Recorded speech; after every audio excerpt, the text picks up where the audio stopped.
Good afternoon, everyone. Welcome to our LAMP TCM 101 webinars. We will continue with blood. Blood is a form of qi. It is actually a very dense form of qi. Qi is yang if you compare it with blood, which is more subtle. Blood is yin if compared with qi, which is denser. So blood is denser. Qi and blood are inseparable. And in blood vessels, nutritive qi circulates with blood. After massive loss of blood, one would see signs of qi deficiency. So you will see sweating, breathlessness, and cold limbs. And after prolonged and heavy sweating, this will deplete the qi. So you'll be seeing signs of blood deficiency like pallor, numbness, dizziness, and palpitations. So that is the blood-qi relationship. So here we could see that the qi generates blood. Blood is the mother of qi. Qi moves blood, and qi holds blood. Okay, another relationship is that qi is called the commander of blood, while blood is the mother of qi. There are four aspects to the blood-qi relationship. First, qi generates blood. Qi generates blood insofar as food qi is basis for blood. Lung qi is essential for the production of blood. If qi is deficient, blood will eventually also be deficient. In practice, it is necessary to tonify the qi in order to nourish blood. Qi is the motive force for blood, so we can say that qi moves blood. Without qi, blood would be inert. Nutritive qi is very closely related to blood and flows with it in the blood vessels. And the lung qi infuses the necessary qi into blood vessels. When qi moves, blood follows. So if qi stagnates, blood congeals. If qi is deficient or stagnant, it cannot push the blood, which will stagnate. Another aspect is qi holds blood. Qi holds blood in blood vessels, thus preventing hemorrhages. If spleen qi is deficient, qi cannot hold blood, and there may be hemorrhages. Kidney qi plays an important role in keeping blood in the uterus vessels. Blood nourishes qi. Whereas blood relies on qi's regenerating, pushing, and holding actions, qi relies on the nutritive function of blood. So this is one aspect that everyone can remember, because we could see that blood and qi are very inseparable. Blood affects qi in two ways. Qi relies on blood for nourishment. Blood provides material and dense bases, which prevents qi from floating and giving rise to symptoms of empty heat. Now let's go to the blood-essence relationship. Blood and essence mutually affect each other. Each can transform into the other. Essence plays an important role in the formation of blood, and blood continually nourishes and replenishes essence. Thank you very much for your attention. Let's now proceed to the second presentation for this afternoon. Let's welcome Ma'am Teresita Sumile for body fluids. Good afternoon, Ma'am Teresita. Good afternoon po, Dr. Hector and classmates. Welcome po sa TCM Basics Body Fluids Day 7 na po tayo.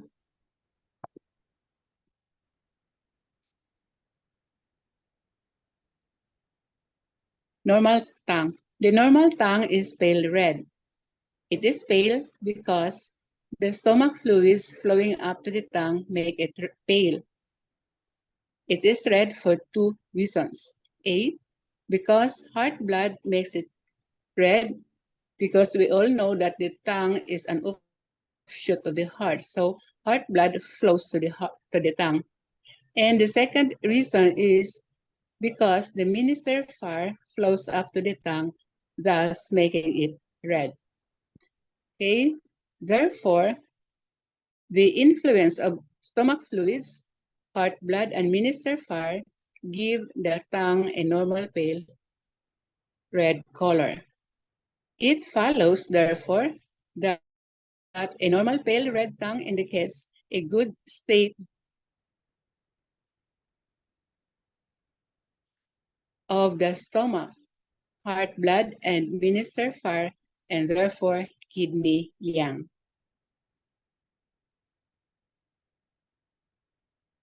So a good state of stomach fluids and heart blood makes a tongue body color into normal or pale red as illustrated. Now, this tongue picture here below is almost normal in terms of body color and shape and coating. The only abnormality is a slight swelling. So obvious naman, di ba? Next. Now let's go to pale or too pale tongue. By pale, it means a tongue that is too pale, not a normal pale red tongue. The tongue may be pale either because not enough blood reaches to the tongue.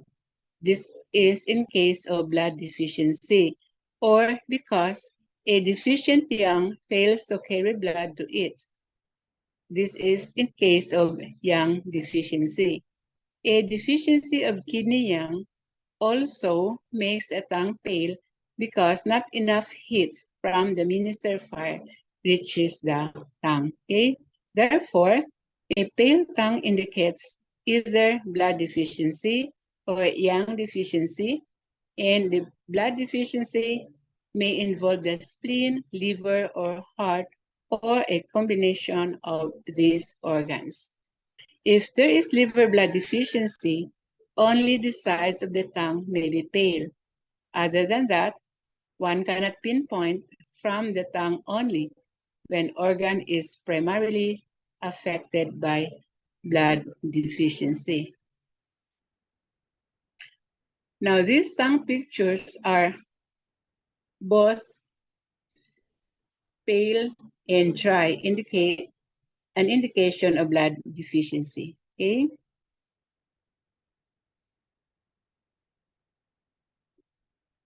Yang deficiency may involve especially the spleen and or the kidneys. Again, one cannot pinpoint from the tongue which of these two organs is involved. However, we can say that in yang deficiency, the spleen is usually involved first.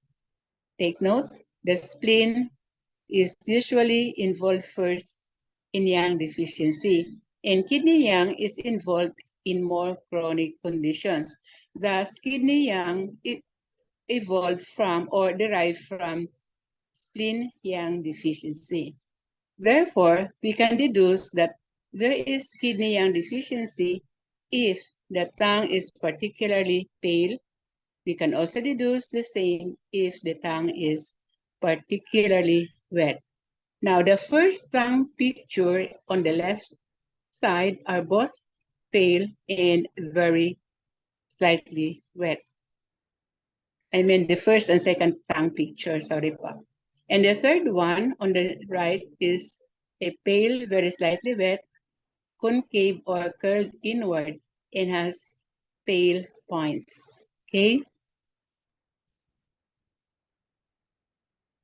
Now let's go to red tongue. By red, it is mean a tongue that is too red, not a normal, pale red tongue. Obviously, red refers to the color of the body and not to that of the coating. So take note of this. A red tongue indicates pathological heat. The first question we need to ask ourselves when we confronted with a red tongue is, Does it have a coating or not? For a red tongue with coating indicates full heat, while a red tongue without coating indicates empty heat. It is important to understand that both full heat and empty heat are indeed heat, and they therefore each make the tongue chew red. Okay? Now, it is the lack of coating that indicates yin deficiency, and for this reason, if a tongue is too red and lacks a coating, it indicates empty heat deriving from yin deficiency. So the difference between yin deficiency and yin deficiency with empty heat is the color of the tongue body. If both of them have the same no coating, but they differ only in the color of the tongue body. In which in yin deficiency, the tongue color of the tongue body color is pale or normal, pale red, and in empty heat, the tongue body color is red. Okay. Now, the first picture below is a manifestation of full heat, in which the tongue is red with coating. And the second picture at the middle is a manifestation of yin deficiency, a tongue with normal color without coating. And the third one on the right is an indication of empty heat, a red tongue without coating. Okay? Now, with a tongue without coating and has normal color indicates yin deficiency. A tongue without coating and the tongue body color is red, it indicates yin deficiency with empty heat. So it is clear now, okay? Yin deficiency versus empty heat.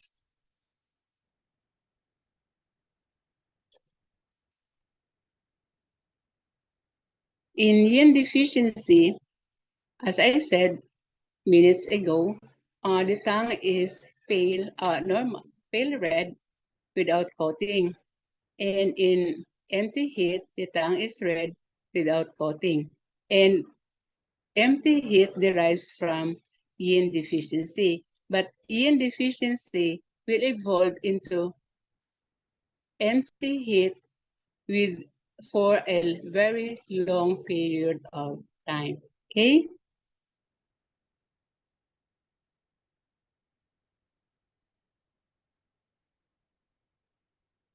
So normal or pale red tongue progress to red or to red, and then goes to dark red if it remains untreated.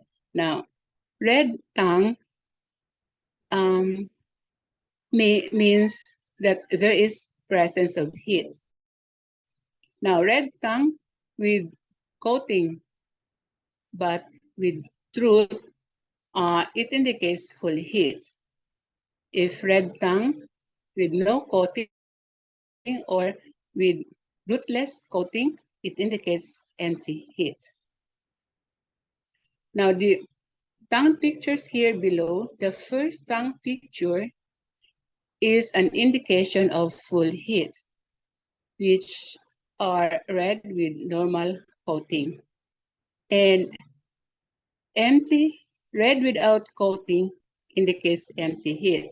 And empty heat manifests either a red tongue with too thin without coating, a red tongue with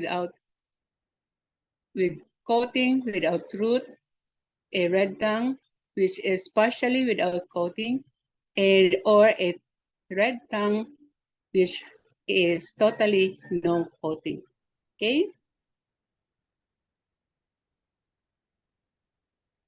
Thank you so much for listening. Thank you very much, Ma'am Teresita.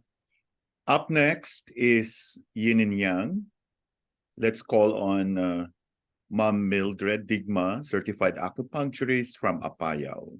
Good afternoon, Ma'am Mildred. Good afternoon po. She will talk about the yin and yang organs of the body. Yin and Yang organs of our body.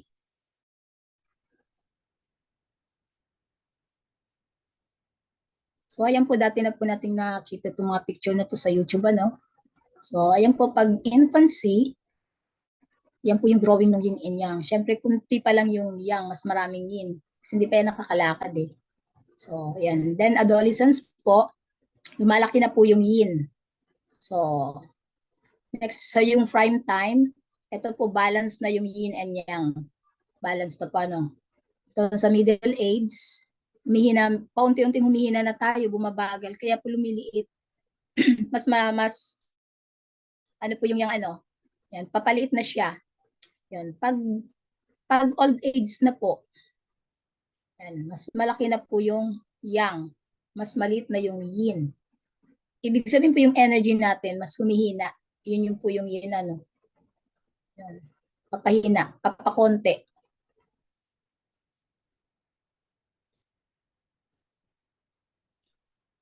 So, yin and yang organs of the body. Looking at interior, we both yin and yang organs, also called solid. Ito po yung zang, and hollow, ito yung fu organs. Yin or solid organ nourishes body with blood, nutrition, water, air. So they circulate and distribute nutrients and fluid. So yung yin po, andito po di ba yung heart, yung liver, spleen, lungs, and kidney. Yung po yung yin o solid organs. Pag yang naman po or hollow organs are mainly functional organs. They absorb nutrients from food, consume, eliminates unwanted toxin, fluid, and stool, enable yin organs to receive pure nutritional energy. So yung mga example po natin, yung partner organ po ng yin. Ang partner organ ng spleen ay stomach, siya po yun yung hollow organs. Na ang role po niya, siya po din yung nag-eliminate ng mga hindi na po kailangan na food. Idadali niya sa colon na yang or siya po yun yung yang partner organ ng lungs. So yang or hollow organs po yung colon. Siya yung mag-eliminate po ng stool. So yun po yung example noon. So ayan na po siya. So yin, solid organs or yang hollow organs. So ayan si heart, lung, liver, kidney, spleen, pericardium. So yung coupled organs po nila, si heart, small intestine, si lung is large intestine, si liver, gallbladder, si kidney, si urinary bladder, si spleen ay si stomach, and si pericardium ay si triple warmer. So ito po yung kanilang mga according to elements, sang and fu organs. So according to elements po, siya po ay wood. So ang sense po niya, ito si liver po yan sa eyes, nagmamanifest po siya sa nail. So ibig sabihin kung may problema ang mga nails, si liver po ang responsible doon. Doon tissue, muscle, then emotion po niya ay anger. So ang role po ni liver, maintaining patency of qi, blood storage, and maintain qi flow. Kaya kung hindi nakakapag-store ng maayos si liver ng blood, tayo ay magkakaroon ng problema sa ating mata, sa ating kuko, sa ating mga muscle. Yan. At magkakaroon ng stagnation kung hindi niya magampanan ang maintaining qi flow, yung maayos na pag-flow ng ating qi o energy. Then si stomach ay si heart po ito at small intestine. So dominates the vessels. Ito po yung role nila, blood circulation and houses the minds. So ang may role po dyan ay si heart. So fire po siya sa elements. Then ang sense po responsible sa tongue. Then sa face, sa vessels, at ang kanyang emotion ay happy. Ibig sabihin po kung over happy po kayo, naapektuhan din po si heart. Yan. Next po is si kidney. Tama ba itong drawing? Hindi. Ano po ito? Spleen. Si spleen and stomach. So, siya po yung namamahala, govern digestion. Siya din po yung nag-absorb ng nutrients and produce qi and blood. Yung pag kumain tayo, pupunta kay stomach, ida-digest nila ni spleen. So, ang kanya pong elements ay earth. Then, siya po ang responsible sa ating mouth, lips, muscles. Ang emotion po niya ay yung sobrang nag-iisip. Yan, overthinking. Kaya pag nagkakaproblema po itong ating mouth, yung lips, yung ating muscle, ang itinitreat po natin, pinapalakas ay si spleen, stomach. Next is si liver. Si liver po, ang partner organ niya ay si lungs pala ito. Tama ba ang drawing? Lungs and large intestine. Then, so siya po yung nagko-control sa chi, respiration and distribution of blood and body fluids. So, yan po si lungs. So, ang elements po niya ay metal. Kaya kung may problema po sa nose, ano po itong drawing na to, medyo malabo. Ang emotion po niya ay si metal.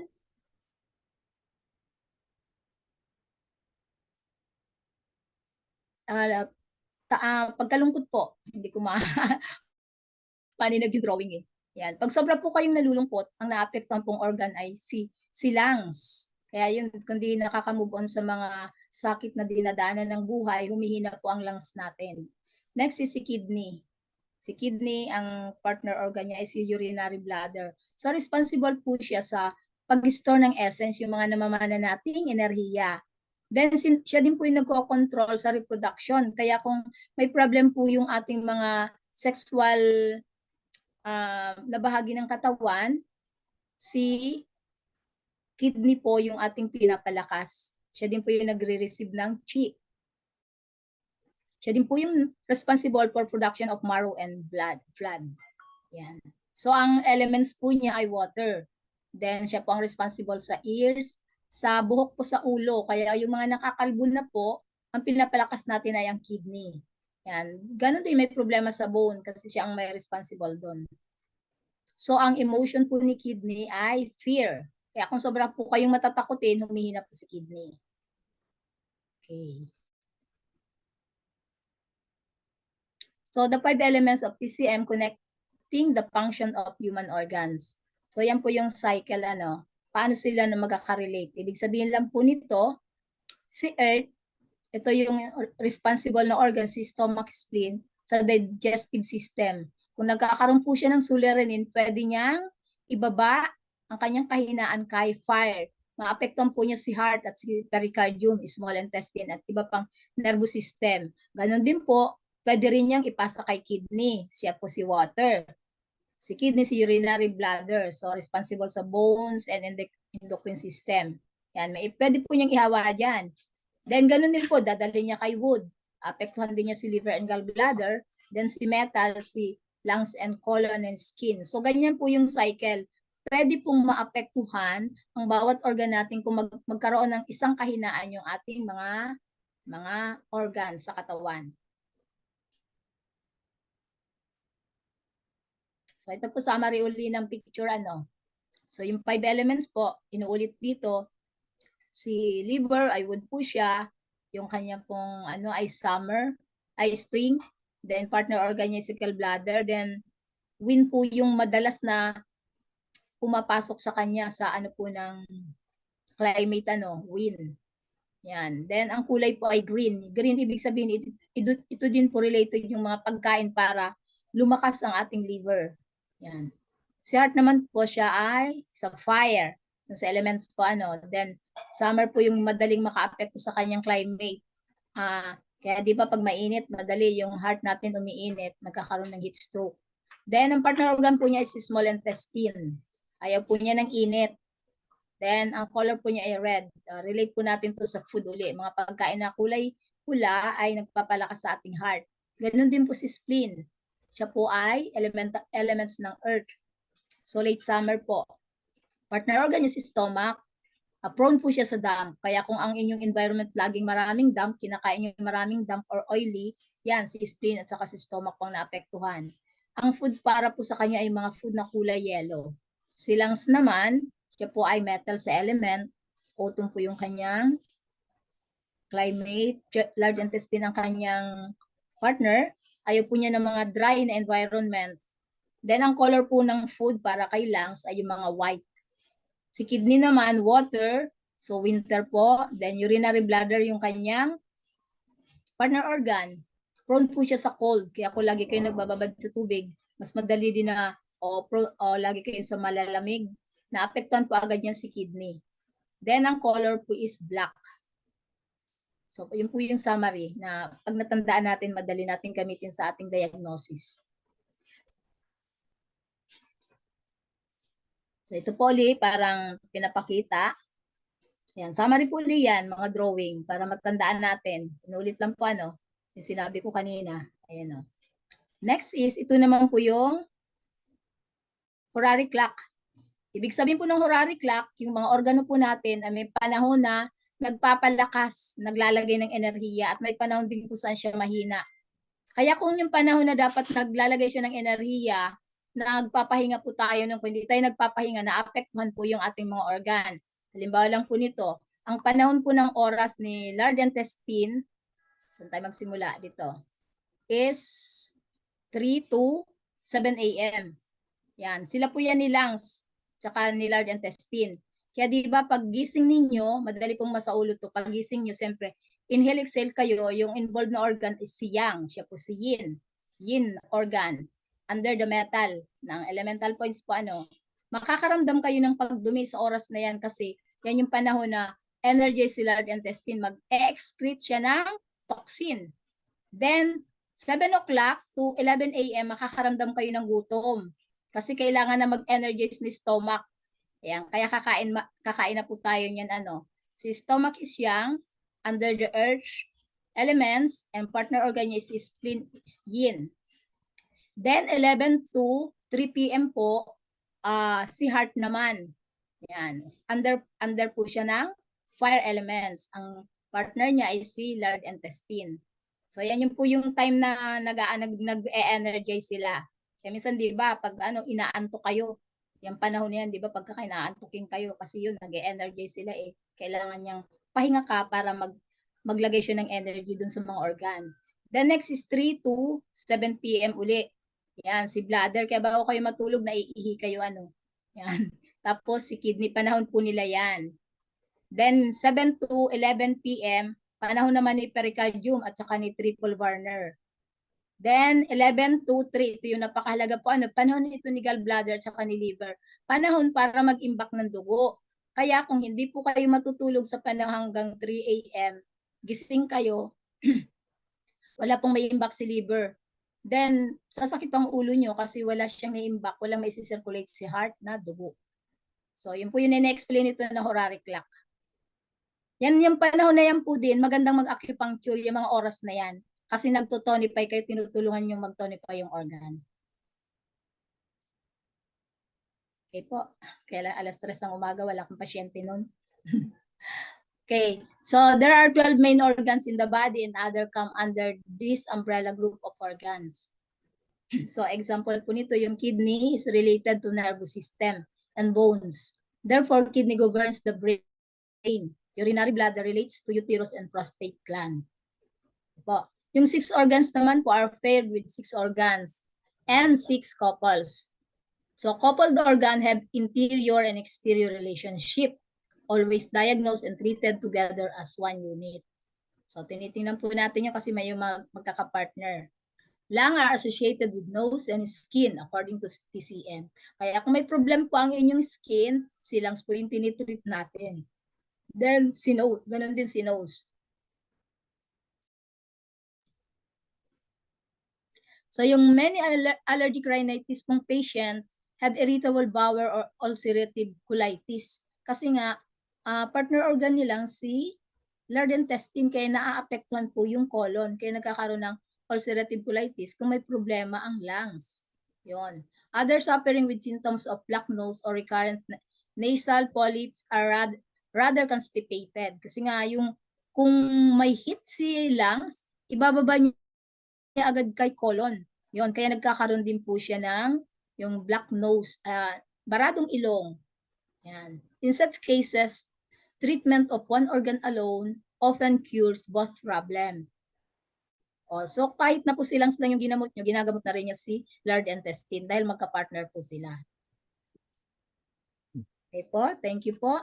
Naway na review tayo.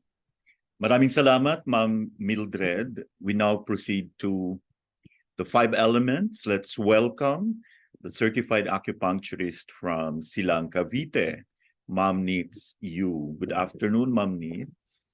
Good afternoon, Doc Hector. Good afternoon, everyone. How's my audio, Doc?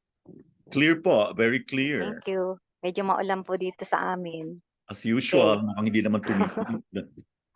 Let's go to our topic, the 5 elements, day 10, Cheng cycle or the overacting cycle. Okay. This overacting or Cheng cycle, it is the imbalance within controlling cycle where grandmother element provides too much control over grandchild and weakens the element. Water putting out fire, earth soaking up water. Yan po yung mga arrow na doble. Overacting. Wood overacts the earth, water overacts the fire, like that po. So, tingnan na lang po natin yung diagram. Okay. Next po. So, ang clinical example nito, yung liver or wood overacting on spleen or the earth. Overactive wood element, overacting the earth leading to disruptions in digestive system. So, yun po yun. Nagkakaroon ng nag-overact, nasosobrahan. Okay? So, overaction or over control of the 5 elements. Either over strength of a acting part or over weakness of part acted upon can result in acting abnormality. Sequence of overaction, same as that of interaction. For example, wood overacts on the earth, earth on water, water on fire, fire on metal, and metal on wood. Yan po yung drawing ng over controlling or overacting. Okay? Yes po. One element is over strong. Ibig sabihin yun, mas malakas. So there is excessive control of controlled element. It induces the weakness of controlled element. There is abnormality of promotion and restriction among the 5 elements. Example, overstrength of the wood.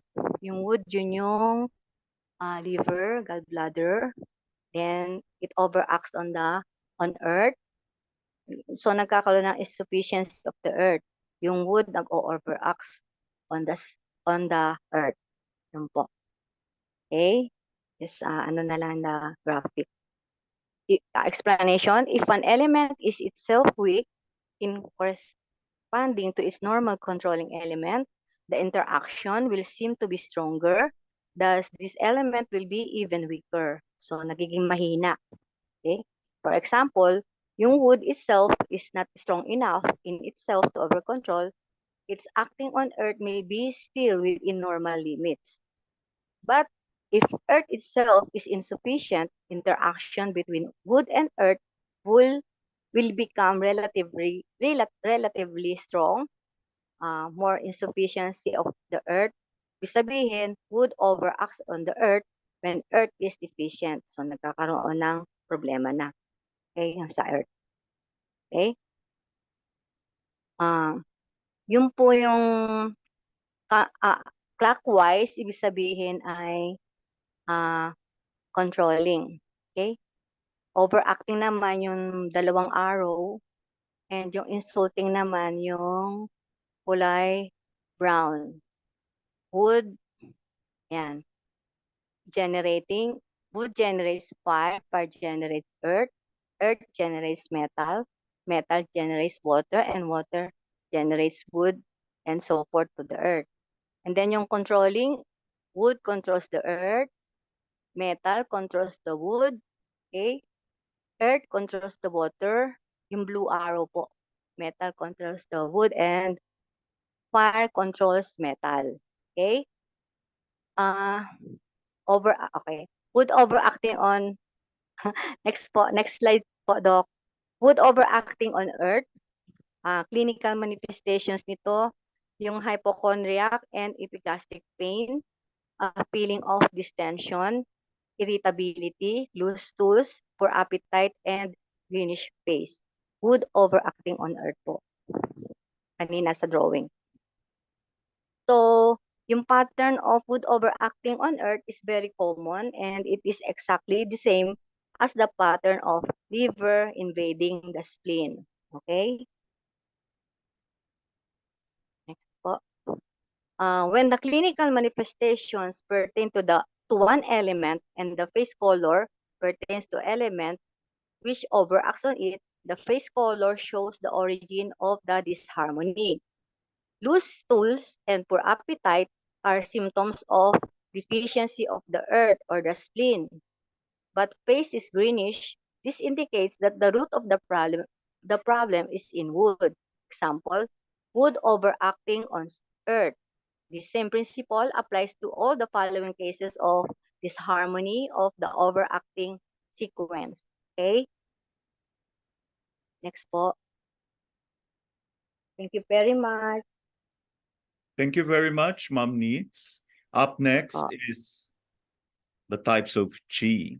Let's welcome back Ma'am Teresita Sumile. Good afternoon again, Dr. Hector and classmates. Welcome to Types of Qi. Nutritive versus defensive Qi. Being diffused under skin, defensive Qi comes under control of the lungs. Lungs regulate circulation of defensive Qi to skin and opening and closing of pores. Thus, weakness of lung Qi may lead to weakness of defensive Qi. This can make someone prone to frequent colds because the lung Qi is the one controlling the defensive Qi, okay? Defensive Qi circulates outside channels in skin and muscles, exterior of body or lung defensive Qi portion. Lungs diffuse body fluids to skin and muscles. These fluids mixed with defensive Qi so that deficiency of defensive Qi may cause spontaneous daytime sweating, because if defensive Qi is weak, it fails to hold fluids in. Okay? Explains rationale in promoting sweating when body is invaded by exterior wind cold. Invading wind cold obstructs circulation of defensive Qi in skin and muscles, blocking pores and impairing the diffusing function of the lungs. In restoring lungs' diffusing function and promoting sweating, pores will be unblocked. Fluids come out as sweat, and mixed with them, wind cold is expelled. Defensive Qi spreads in upper burner. Defensive Qi also spreads in middle and lower burner. It spreads in middle burner as it originates from food Qi produced by stomach and spleen. Essence and original Qi stored in kidneys play a role in a resistance to exterior pathogenic factors. Thus, defensive Qi originates also from essence and original Qi transformed by kidney Yang. This is another reason why resistance to exterior pathogenic factors is determined by strength of both lung Qi and kidney Yang. Now, defensive Qi or Wei Qi has its root in the lower burner, particularly in the kidneys. It is nourished by the middle burner, which are the stomach and spleen, and it spreads outwards in the upper burner, particularly in the lungs. It is a coarse form of Qi. It circulates outside the channels and the space between skin and muscles. It protects the body from invasion of external pathogenic factors. It warms the muscles. It is mixed with sweat and the and it regulates the opening and closing of pores. It circulates 50 times in 24 hours in our body, 25 during the day and 25 at night. Okay? Deficiency of defensive qi causes weakening of body's defenses against exterior pathogenic factors. Thus, person will be prone to catching cold frequently. Person will always tend to feel easily cold or as deficient defensive qi fails to warm the skin and muscles. Defensive qi circulates 50 times in 24 hours, 25 times during the day and 25 times during the night. By day, it circulates in exterior of body. At night, it circulates in the yin organs.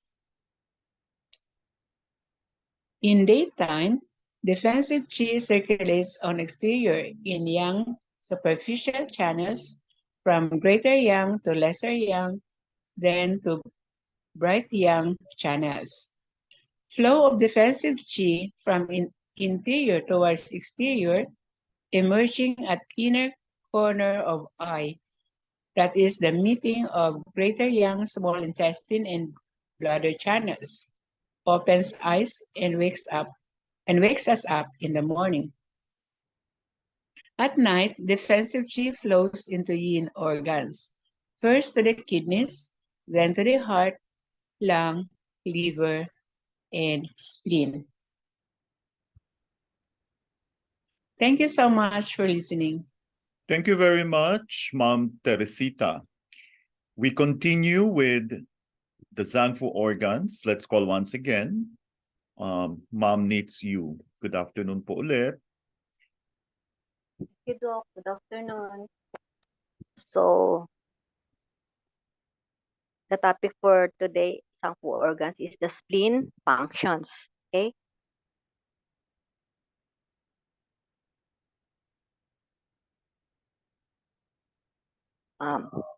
Functions of the spleen or the pie. It governs transportation and transformation, TNT. It governs muscles and four extremities.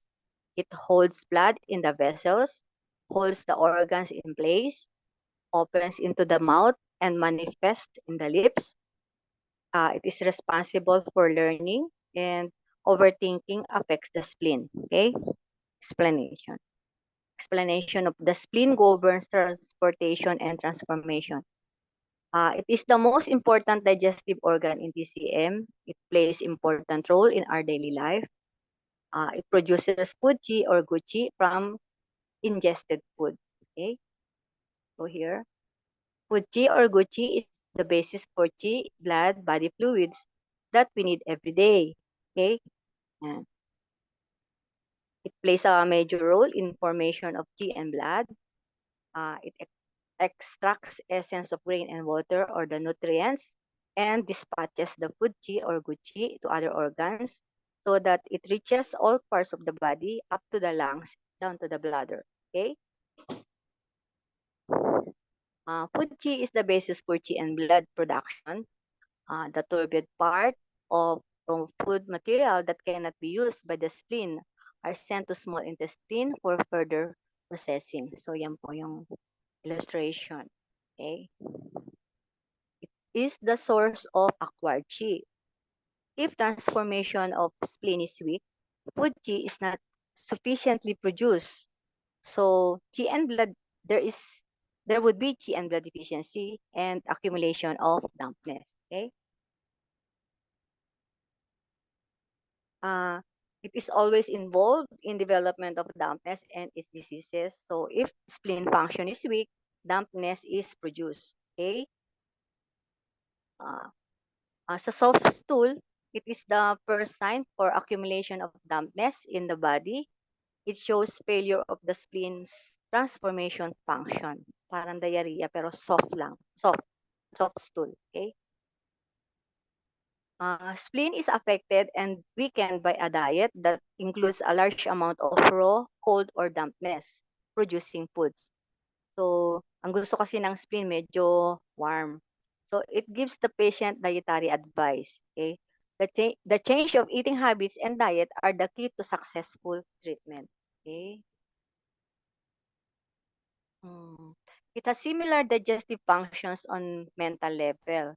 It helps us to digest experiences and process our daily impressions.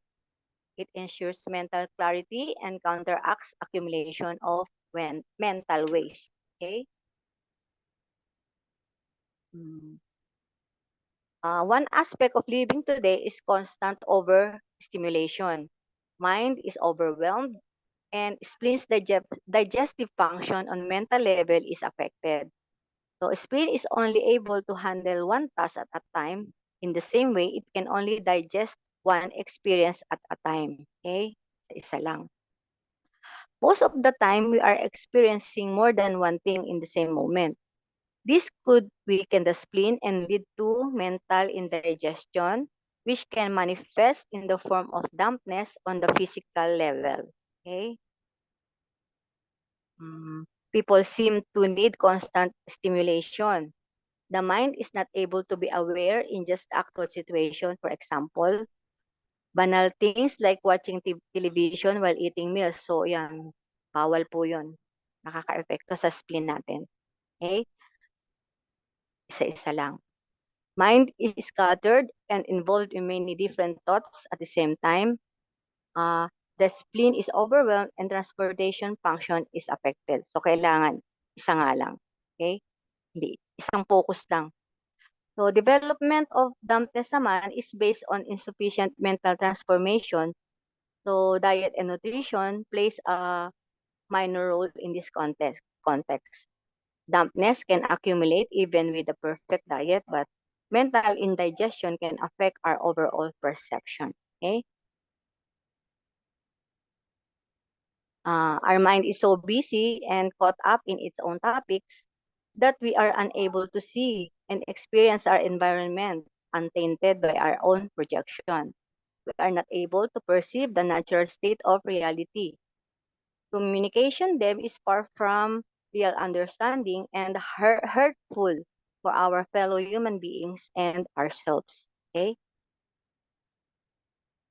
So spleen, also referred to as being the center, is related to the earth element in TCM, which manifests in the last 18 days of each season and facilitates the transition into the next season. Earth yan.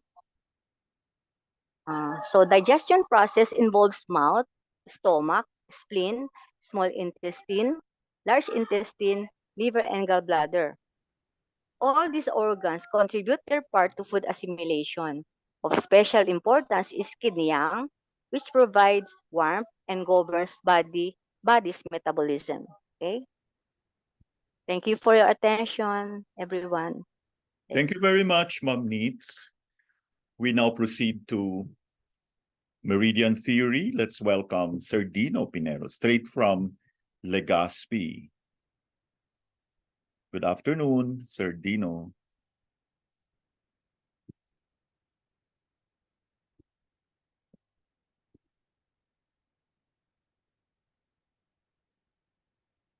Sir Dino, how is your audio?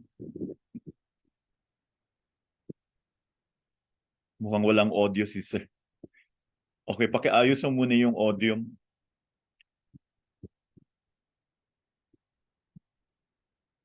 Hello? Baka pumaulan. Okay, walang audio. I think mamaya na lang siguro. We can we ask Ma'am Mildred to take over? Yes, Doc.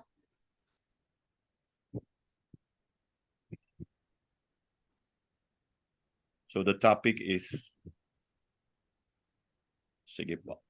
Hello. Ayan na, meron na. Andyan na po siya. Okay. Okay, Doc. Our topic today, yung large intestine channel of hand, Bright Yang 2. Okay, LI5, the location with the thumb abducted in a depression between the tendons of the extensor pollicis longus and brevis muscles. Anatomical snapbacks on the radial aspect of the wrist. So, dito po sa may radial aspect. Sa point explanation, the fire point and grandmother point of the meridian, meaning that when this point is applied, energy flows not from the mother organ, the mother cell cycle, but from the organ before the mother. These points work on the basis of controlling cycle. If the large intestine is a young organ, the control should be from Ying. So this point actually increases the yin in the large intestine. It is a good point to soften the stool and to calm the large intestine when it is irritated and inflamed. Next, we have the large intestine 6. Yung location po niya, 3 tune proximal to LI5 in the center of the anatomical snapbox. On the line connecting LI5 and LI11. So, i-align po natin sa LI5 and LI11, tapos 3 tune po pa sa may LI5 backward. Between the abductor pollicis longus and the extensor pollicis brevis muscle at the level of the junction between the tendon and the muscle. Sa point explanation, the loop connecting point of the large intestine meridian, which draws energy from the lung, is coupled organ. It acts as a point to tonify the yang of large intestine, and considering its proximity to the bone, should be needled subcutaneously with skin pinched away from the bone and the needle pointing towards the elbow in the direction of energy flow. So, susundan po natin yung energy flow. Next, we have the large intestine 7. Yung location po niya is 5 tune proximal to the anatomical snapbox in the direction of the lateral end of the elbow crest at 1 tune distal to the midpoint of the line connecting LI5 and LI11. So, straight line lang po. So, connect natin LI11 and LI5. Then, 5 tune from LI5. Point explanation, LI7 is C cleft point of the channel. It is used for treating acute condition of the organ. However, this is not used as much as the lower C point of LI stomach 37. So, yan po yung picture. Okay po. Next, we have LI10. The location is 2 tune distal to LI11. So, from LI11, 2 tune naman pa towards the hand. On line connecting LI5 and LI11 on the extensor carpi radialis longus muscle. A deeper insertion will reach the supinator muscle. Sa point explanation, this is not an energy balancing point, but a very useful one nonetheless. It is a common tender point in patients with tennis elbow and is used in these cases. It is also excellent as a one-point therapy, point for frontal knee and leg pain. So, LI10, yan po. So, sa picture po, yung i-align po natin yung LI5 and LI11. So, yan po yung dinadaanan ng large intestine meridian. Like LI7, 5 tune po yung from LI5. Tapos yung LI10 naman, from LI11, 2 tune po pa forward to the hands. Okay, yung LI11, sakto po dito sa my elbow. Nandito po sa mga pictures.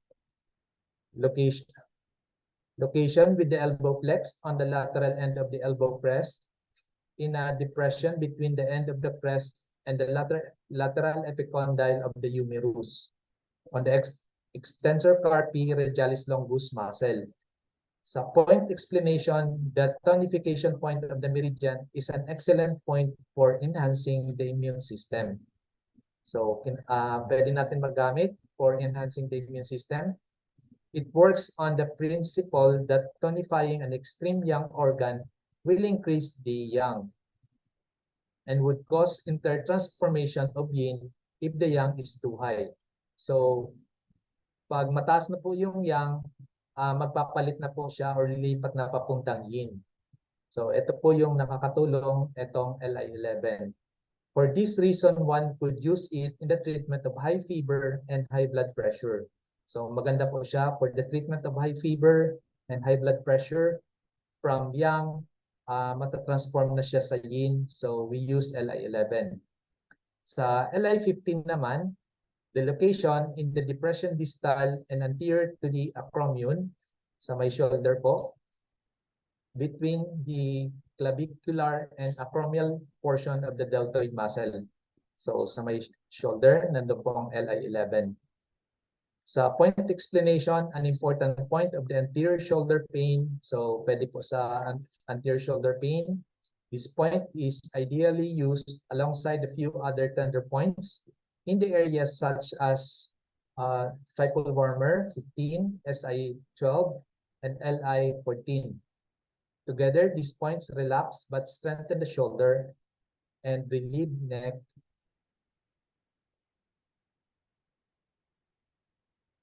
Next slide. So next we have the Li20.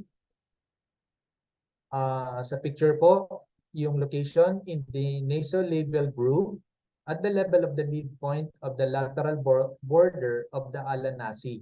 So dito po sa may nose. Sa point explanation, an excellent local point for nose and maxillary sinus problems. Black nose, pag may hirap huminga, sneezing, and irritation of the nose. Ideally, the Li20 points on either side of the nose should be combined with point extra 1, yung yin tang, all points given at 20 degrees angle to the skin pointing towards the nose. So, ang angulation po, 20 degrees and direction towards the nose from the 3 corners of a triangle. This is also last point of the meridian, after which it flows out of the large intestine into the stomach at stomach 1.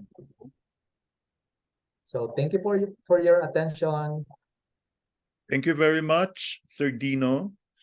We now come to the last topic, still on bleeding. We are now on a new topic called breathlessness. We will continue with etiology. A frequent consequence of wind invasion is interior lung heat or phlegm heat. Wind heat has a strong tendency to create interior heat from its early stages by its drying action.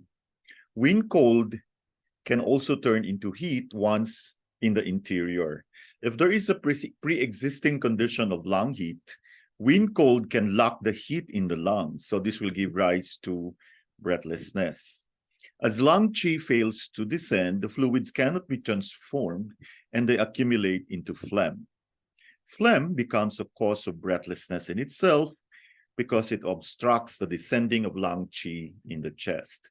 Phlegm heat in the interior also obstructs ascending of spleen qi and the descending of stomach qi, so fluids cannot be transformed properly. This contributes to forming phlegm or dampness and to making the condition chronic. For these reasons, dampness or phlegm is a very common result of any acute disease that becomes protracted. So the possibility of breathlessness from repeated invasions of external wind, which occurs very commonly in children, is a further reason to treat all such invasions seriously and actively expel the pathogenic factor while it is still on the exterior. So let's go now to the etiology. Another factor is irregular diet.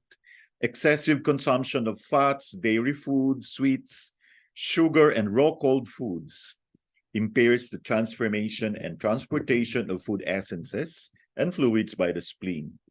As fluids are not transformed, this leads to phlegm, which settles in the lungs. Once there, phlegm will obstruct the descending of the qi, and this will cause breathlessness. So once the qi does not descend, then it can cause breathlessness. This is an extremely common etiological factor of breathlessness in Western societies, also in the Philippines, due to the excessive consumption of dairy foods such as milk, cheese, butter, and cream. So you would know what to avoid na or eat less. Next is emotional problems. Worry, pensiveness, or brooding over a long period of time weakens lung and spleen. Lung qi becomes obstructed, so you'll have breathlessness. Spleen qi is weakened, fluids are not transformed properly, so phlegm, which is contributory to chronic breathlessness. Anger, frustration, irritation, or resentment over a long period of time causes the rising of liver yang or liver fire. While rising, this will invade the lungs, and when the lungs are invaded, this will cause descending of lung qi. Obstructing. This will obstruct the descending of lung qi, so you'll have breathlessness. In 5-element terms, this is called wood insulting metal. It is a fairly common cause of breathlessness, particularly in tense young people or children who are in a stressful family situation. So this is something that every family should look into, no? Kawawa naman yung bata. Overwork, chronic illness. Overwork over a long period of time weakens kidney yin. So when you have kidney yin deficiency, this will lead to impaired kidney functions. So one of the functions is to receive qi. So if your kidneys are deficient, it cannot receive and grasp qi. So what will happen? This will rebel upward, and there will be obstruction of the descending of lung qi.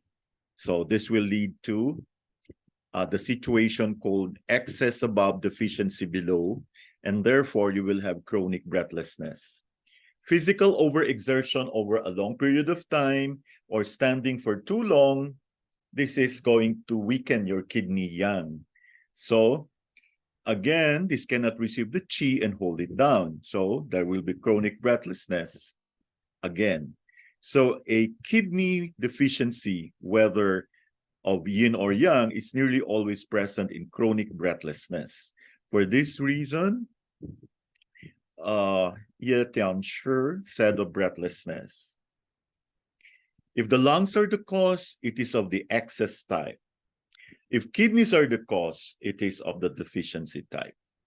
So a chronic deficiency of lung qi or lung yin, such as the one following external invasion of wind, prevents the lung qi from descending, and therefore, this will lead to chronic cough and breathlessness. So there is really a need to be able to rid of the external pathogenic factor and to actually look into the other causes of breathlessness so that things will not go out of hand. Otherwise, malaking expenses ito in the future. Thank you everyone for listening. See you next time.